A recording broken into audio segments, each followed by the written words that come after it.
All right, we'll start with the security situation in Nigeria, and most recently what happened in Plateau State. What is your immediate reaction to this issue of to the Plateau situation, and also the comment made by the president? I'll start with you, Barsami. Well, I think for quite some time there have been relative peace in Plateau State, but it's unfortunate that the peace is now being breached by incessant violence and a series of killings recently. Even though the president has come out to feel disappointed, one will wonder if the president is actually living with the people, because for him to express shock, it means that he's not even aware of the rate of insecurity in the country. There's a need for the president to have adequate knowledge of this. He's the chief security officer of the nation, and so expressing surprise of what has happened in Plateau State does not make any sense to me, and it does not make him a responsible president. So I think it is time for the president to wake up from his slumber, and then restructure the security system in the country. All right, I'll hold you on that. It's, critics of the president, and as well as those who are supporting the president, have different views on him expressing surprise at the level of insecurity in the country. On one hand, some are of the view that these security chiefs are not telling the president the true situation of things. Some, on the other hand, are saying the president expressing worry and shock is actually a sincere thing for him to say. You know, what if he said otherwise? This is a sincere president who is telling us how he feels. A lot has been put in probably, and he's not getting the desired result. What do you make of this? Versus Sarah. I align myself with the views expressed by my learned friend, Barrister Ame, and the attitude of the president as revealed from that statement belie what we were told, what he told us in the period leading up to the 2015 general election. I remember a statement credited to him at Chatham House, where he assured Nigerians that as a general, he will not only lead from the front, but he will make sure that the security of Nigeria, that security will be his top priority. You have to take into account that by the provision of the Constitution, the security of life and property is stated by the Constitution to be the primary purpose and concern of government. For the president to come out to say that he was surprised, I'm beginning to wonder, because I know that over time there are existing protocols that gives the president up to date, daily, regularly. When he wakes up, he has security briefing. Before he goes to bed, there's security briefing. And I know that the personnel manning the various security apparatus of the country, the army, the DSS, the Office of the National Security Advisor, they have competent personnel, not only in Abuja, but all over the country. And I'm sure regularly they give him details. And the president has told us that he likes to watch Nigerian TV. He reads the newspapers. He has relations all over the country. The other time, some members of his community, traditional ruler, some of his relations were abducted in Katsina. For the president to say, to make that statement that he made, it leaves one worried that what is actually going on in Aso Rock. Are we really sure that we are right to have placed our hands in the hands of to put our security in the hands of the president? All right, thank you, the president Barrister, really alive to his thank you very much. responsibility? All right, Barrister Kolawole, now the president has admitted we can go back and forth on this particular issue of him admitting to the security, being surprised with the level of insecurity in Nigeria. But beyond that, what should be done? I told you the minority leader of the Senate is calling for his resignation. Away from that, we have also another group of people in the National Assembly who are saying, sack these security chiefs. Have they done well, so to say? Well, honestly speaking, the level of insecurity in the country is very, very embarrassing and most challenging. And by now, we have been in it for almost about 10 years. The child that is born some 10 years ago now will gradually be mastering the nitty-gritty of becoming an adult. So when the president comes out and says the kind of utterances, or made the kind of utterances that he has made and all that, just like Barrister Osara has said, you begin to wonder whether anybody is in charge of security in this country at all. As regards what is to be done, quite a lot of things has to be done. I have said this times without number.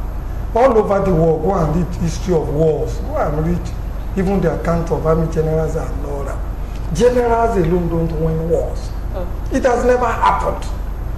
When you want to win war, it has to be a consortium of brains, both the people in the academics, both retired intelligence officers, lawyers, and even you journalists and all that. All the different people would have to make an input. And I take my cue from what recently happened when the American people were looking for Bin Laden. Do you know they put in a computer scientist, a geographer, retired intelligence officers and all that. In fact, it was a geographer, I mean, it was a town planner who put there and said, look, Bin Laden is 7 feet tall and whatever. If you are looking for Bin Laden, you must be looking for him in a house that is not, that has a very, very high roof. Because he wouldn't be living in an environment in which he said he's going to be hitting the roof and all that. And then you must be looking for Bin Laden within 150-kilometer radius of Kabul, of Afghanistan. They couldn't have run further than that and all that. And some other experts, DNA experts and all that, also put in their hand and say, look, he must have children and relations who will be coming to hospital. Everybody that comes to hospital and all that, take their DNA test, take their blood samples and all that. And it was from all this input and all that, they were able to track where Bin Laden was seen and then went and attacked him. Also look at what happened to al-Baghdadi and then his deputies and all that. A lot of intelligence have gone into all those things and all that. What I'm trying to drive out and all that, for us to be able to surmount this security challenge that we have in our hands and all that, a lot of investment now have to be made in the area of security. And you also have to bring in experts outside the conventional security forces and all that to really help, to really put in idea, to really be able to assist the generals in the task of winning this war. So in essence, you're saying what you've been doing so far is not enough. It's not far enough. Yeah, it's not far if you remove all the service chiefs and what have you and all that, and you still leave the security architecture the way it is, without putting in some of these things that we are saying. You are not putting intelligence, you are not putting equipment, because equipment is very, very decisive to really pinpoint some of these things that we are all talking about. You are never going to achieve the desired results at it. So it goes beyond sacking the service. Exactly. Okay. Furthermore, you will remember that we have had a history of not developing the security forces for a while. When the army was there, they had this phobia with the challenges of equipping either the army, the military, or the navy. Because the military head of state at that period in time were always afraid that if you keep the security people, The challenges are that they will use whatever weapons and intelligence or the training that they do in a coup to really over. So we kind of underdeveloped all these security forces. When we had the money to really equip them, to train them, to make them adopt modern strategies and all that, we didn't do. Now the money is no more there. Where the money is going to come from is a challenge. Furthermore, look at our security. The conventional army all over the world today, there isn't any difference between the army, the navy, or the air force. You see a naval formation, they have an attack helicopters, bomber jets and all that, on all the aircraft carriers and whatever. Never see. Exactly. You also look, but look at the Nigerian security. You find the navy doing its own thing. You find the air force doing its own thing. The synergy is not there. It is not there. But more importantly, I think the DIA and the DSS also stand indicted. Look, I don't want to start condemning the chief of air staff, the chief of army staff, the IG of police alone. What is the input that we are getting from the NIA? We are getting from the DSS, rather than changes to Wole and Bakari and what have you. All right, thank you, Barrister Kolawole. I was to come back to you. All right, Barrister, he has talked about, I asked the question, is it about sacking the service chiefs, and is saying, without putting the right things in place, we're not likely going to have the desired results we want. During the deliberation last week, the Senate did say, declare a state of emergency, national emergency, on the issue of security. What do you think is the way forward, in your own opinion? Well, the issue of security in the country, until we were able to restructure or amend the ground norm, which is the Constitution, the solution to security in this country will still be a child's play. The provisions of the Constitution has made it so impossible that for you to restructure security in this country is practically impossible. Now, let us look at the formation of the police force. There's an emergency in Plateau State. The Commissioner of Police must send a signal to the IG before he can dispatch his men to rescue the insurgency. The protocols involved, by the time you calculate, assuming the IG is not even available, he has to wait. So I think from the police force, we need to decentralize the police force. Decentralizing the police force will help the state police to take immediate action on security. Secondly, for now, since we have not been able to amend the Constitution, I think the government can bring out measures like community policing, because these criminals, these hoodlums, they are within the community. And it is only the members of the community, like the obas, the emirs, the traditional rulers, that knows the nitty-gritty, the in and out, the root, the various nooks and crannies of their community. But with the level, the sophistication with which these attackers operate, do you think community policing, do you think the issue is not growing beyond what you're telling the federal government to do, or the government at all levels to do? Well, for now, community policing is just a temporary solution to the security issues. Until the Constitution is amended, our security force is reformed, the equipment, okay, now look at the arms these insurgents they use in perpetrating this evil. They are the arms that are strictly issued to the security forces. How do they get these arms? For example, like the AK-47. How do they get these arms? Where do they get it from? You know, the security situation in the country is porous. Most of our retirees, they get these arms, they deal, in fact, until the force is, we need reformation, we need to be, I don't know, but it's a very serious issue to be addressed. All right. very so sorry. He's talking about reforming, restructuring, rejigging the whole system. Yes. But we know how things are. We have the situation we have staring in our faces. Yes. Something we need to tackle now and now. Yes. So what do we do right now to ensure the security? The Constitution states the main purpose of government is the security of lives and property. Yes. People need to be secured. They need to sleep with their eyes closed. Yes. What do you think can be done now to address the state of security in Nigeria? I think everything lies in the hands of the president.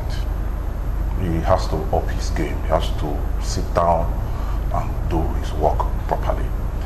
I don't think, let me disagree with my learned friend.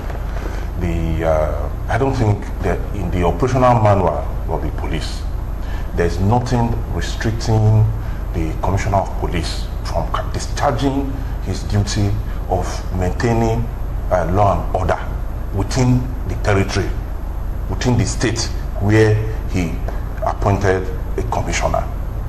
If you see an armed robber operating, the Commissioner of Police does not need to wait for the IG before taking action. If some bandits are ravaging, ransacking a community, the Commissioner of Police or the DPO or he doesn't need to wait for instructions from the IG to take measures, because they are sworn on oath to maintain peace and law and order within their territory. Now, I give you an example. You remember when Obasanjo became the president, there was an issue between certain the Yoruba community, Yoruba element and Hausa element in Ijebu-Ede, Shagamu Aziz. And also in Ile-Ife. And in the Ile-Ife, and then also too at just in Lagos here at my 12. The president did not miss word. He dealt decisively with the troublemakers.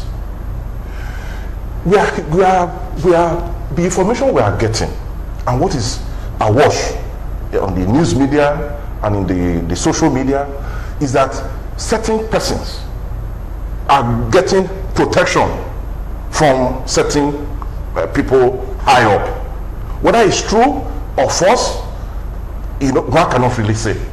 But when you look at the situation, the fact that some persons have come out time and time again to own up to perpetrating certain actions, for instance, in the Bello Agatu killing, and even recently, the Plateau killings, a group came out to own up to it.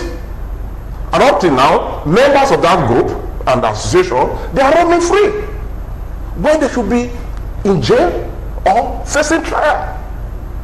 So it requires political will to take decisive measure to curb the incidents of banditry, violence, and insecurity pervading the entire Nigerian land space. What we are getting so far, now I'll give you another example. Now, in the period leading up to the 2015 elections, there was a Council of State meeting where the security forces, they told the country that they needed some time to clear up the bandits, the terrorists in the northeast. And between the period of January to March before the election, they practically succeeded in regaining lost territories and all that. I believe strongly that our security forces are manned with patriotic Nigerians, well trained and ready to serve to their oaths, so to give their life. With the right things in place, they will do. Yes, yes. Right. So it requires political will. And they're not getting that political will. Let me make this comment. Quickly, you have to. We were told in the period leading to 2015 election that they will lead from the front. We are not seeing it. Right. And then changing the personnel, the headship of the armed forces, security forces, will really not do anything. All right, thank because you if you look at Burutai, has a track record. That blitzkrieg that cleared the way for elections to be held in all the 36 states of the country. He was generally in charge. All right, thank you, Barrister. Yes, Sorry, he was in have to charge. move on. Okay, now, the president says, saying he was surprised with the state of security in Nigeria, and this has been subjected to a debate in the National Assembly, but at these both chambers of the National Assembly. And the good thing about this is it has brought to fore, it is questioning the effectiveness of the security architecture and leadership in the country. And the take home for me is that the president is finally, if he was not aware before, he's finally knowing that there is a serious problem in the nation as per security. Now, what do you think will be the way forward? Now he's aware. What do you want him to do? Just like all of us are saying, the first instance, he shouldn't have said he wasn't aware. That, for me, is a very, very gross misconduct. Well, he was surprised. He was surprised. He never said he wasn't aware. He's surprised. We have times without number even on your program here. Say in some other crimes and all that. By now, the president would have set up a kind of situation inside Aso Rock, in which there will be all sorts of experts and all that, who will be on a daily, 24 hours basis, getting information from all the battlefield and all the theaters of conflict. You mean he needs a plethora of information? No, like information sharing for him to get a first hand of what's going on. A kind of situation where experts and all that, they are getting all the information from the field and then related to the president on a minute-by-minute basis and all that. This is what is happening and also advise him on the necessary step for him to take and all that. So if he hadn't done that by now, I am of the opinion that he should go and set up a situation within us. In addition to what the Army General, the IG of police, the DIAs and all that, the situation room becomes a kind of coordinating center for all the information that is coming there, and then making sure it is available to the president on a per minute basis. Okay. The other one is that a lot of people have said or different things about what Abaribe had said and all that. Some for and some against and all that. I think I am in support of what Abaribe has said.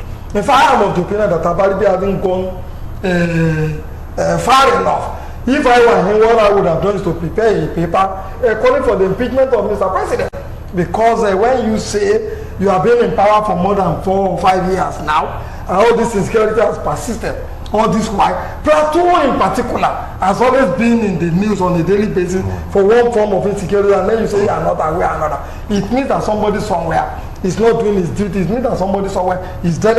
It means that somebody somewhere is sleeping on duty. And this country cannot afford a president who is sleeping on duty, especially with all the challenges we have in our hands and all that. So if the National Assembly were to be allowed to its responsibility and all that, the next thing would have been to even call for an impeachment of the president. And let us have somebody who will not take 4 or 10 years to know that there are security challenges in the country.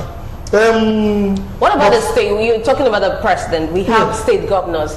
The state governors are the chief security officers of their state. So what responsibility do state governors owe their citizens in ensuring the security of lives and property? Abundantly. There is just like Mr. President. They are also the respective chief security officer in some of these places. In fairness, let's take Lagos for example. I would want to say I think the Lagos people have been responsive to the security challenges and all. They've set up security trust fund in which they raise funds to assist all the different security people. They pay special allowances to all the security people operating in those places. They provide vehicles and whatever. They have also gone here to set up the neighborhood security work. And I remember saying it on one of these programs when the Lagos neighborhood security work was set up and all that. You will not believe it. See, criminality in Lagos collapsed by about 30% and all that. I don't know what the situation is at today. They also have LASMA and some of these other. All of these things in a way complement. They have bought choppers and what have you. Some of the streets also have what we call a CCTV and all that, with which they monitor some of this. So, if all the government in the respective states and all that were to replicate the blueprint that the Lagos people do have and all, I am sure it is going to go a long way in addressing the security challenges than it is now. Furthermore, there are constitutional provisions, just like Barrister Osari were discussing before, there's supposed to be a police service police commission council, and then a police service council in which the president and the governors of the respective states are supposed to be holding meeting on a regular basis to address all the security challenges in the country and the way and manner they should be tackled. Right. But lo and behold, you find out the president has appropriated all those powers himself. The police council doesn't hold meeting. And it has not been constituted. It has not been even constituted. So he's saying that is what is making most governors powerless, or confused about what to do really in their state. It is one of it, but more importantly, let me also tell you, and we must be very honest with ourselves. The insecurity we have in the country today is not just because Nigerians are habitual criminals. Okay. No, I don't think so. I have very strong suspicion that the level of poverty that we have in this country today is contributing significantly. I also think that the level of unemployment is also a challenge. I also think that the ostentatious lives that our allies are living in the state of poverty, in the midst of poverty. Exactly. Is fueling some of these things. So if our allies will cut down the ostentatious living, if the governor will apply the security vote to what it should apply for and what happens, the president also allowed the police council to be constituted and also to serve as an advisory body to him and other. I am sure we might be having some drastic reduction in some of these security challenges. And more importantly, it is not the number of men you have on the street policing the country. Security today is technology driven. There's nowhere you are in the world today that a GPS cannot pinpoint where you are and what you are doing. Those are the direction in which we should be moving, not populating the place with just millions of people who will not be. Thank you very much, Barrister. To do what is necessary. All right. Well, Nigerians have been very critical of the president, especially as it concerns the issue of insecurity, among other issues, bedeviling the country. But state governors who get security votes, who are the chief security officers of their state, would you say they have done enough in terms of security? And then let's look at the Plateau situation. Do you think the governor Simon Along is handling the Plateau issue well? We've known over the years that Plateau is one state with diverse issues of insecurity. Do you think, as a state governor of that state, he has done enough? Well, I think the situation in Plateau State is akin to a man whose house was once on fire. After quenching the fire, he now goes back to sleep. Lalong was overconfident that he has done enough to put peace in the state. Lo and below, he was taken unaware. And now he has to wake up again to start fighting insurgency. This insurgency is not a state thing. It's a national issue to be addressed. It's not an issue of whether each governors of the states are security conscious or not. These people, they are not the bandits. They are unknown. We don't even know where they are coming from. We don't even know who is sponsoring them. You see? So no matter how the state tries to put measures in place, they always have a way of penetrating the territory. And this is the area we want to address. The armies, the Nigerian armed forces, to me, I'm not sure they have done well. They have done well in protecting the external territorial borders, because that is their primary duties. Protect the territorial integrity of the country. Yes, our borders are porous. These bandits, we don't even know if they are Nigerians or they are coming from neighboring countries. But at least for some time, when they closed the borders recently, there had been adequate reduction in terrorist attack. But then, closing of borders will not even solve the issue until you address the force. You know, you have to reinforce the police force, the army. We need to empower them. You see, when the budget is being approved, it is only the top generals, the top ranking officers that gets this budget, and the junior officers that are supposed to man this job, they are not well paid, they are not well taken care of. We need to encourage the members of the force, take good adequate care of them, provide enough equipment for them to guide the territorial borders of the country. Some places you go, you see that there are no armies in the border. People can just drive into the country like that without any checkpoint, no security. So I think this issue of security is not only a thing for the states. It is a collaboration between the federal government and the state. Without the federal government, the state alone cannot function.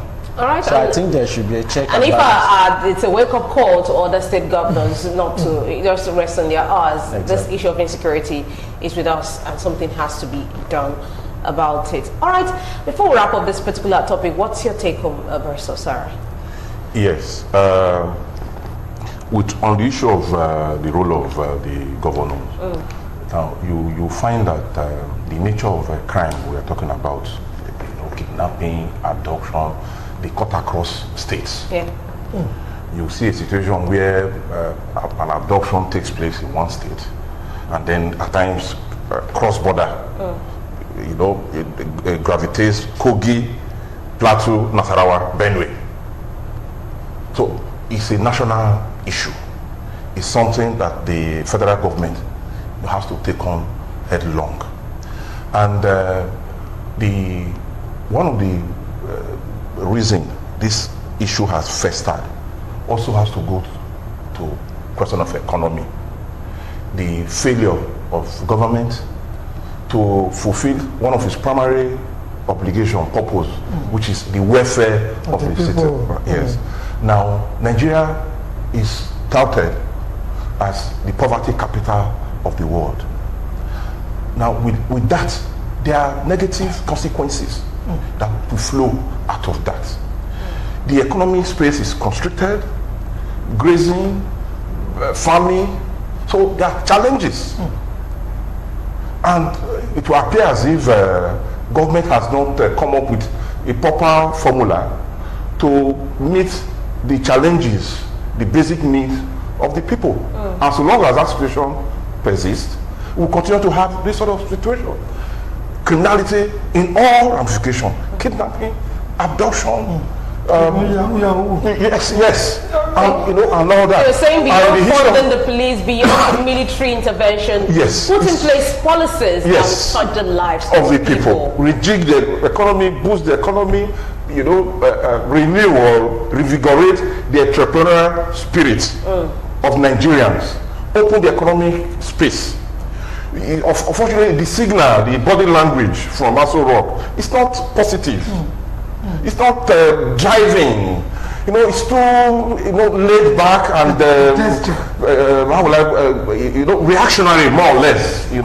Antediluvian. You see, we are talking of modern farming, modern science. You are telling us Ruga, and some other policies. But basically, I commend the National Assembly. We are taught that we are going to be rubber stamp. I commend the National Assembly for doing what they did last week. And I hope it wasn't just mere talk, just to hoodwink Nigerians. Now, the leadership of the National Assembly should leverage on the good relationship they have with the presidency, with the president, and then in collaboration with the various stakeholders, the governors, the pressure groups, and the various security agencies.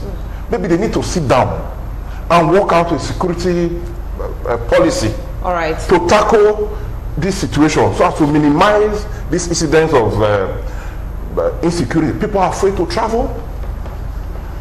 You know, just listening to the news this morning, kidnapping in Northeast, abduction in Southwest, and so on, all over the country. It's like nowhere is safe in the country. Thank you, assassinations, you know, everywhere. We've never had it so bad. So we just hope what to something call on the will be president done as soon as possible, and this issue of insecurity will be looked, and a holistic approach will be taken, you know, in nipping it in the bud.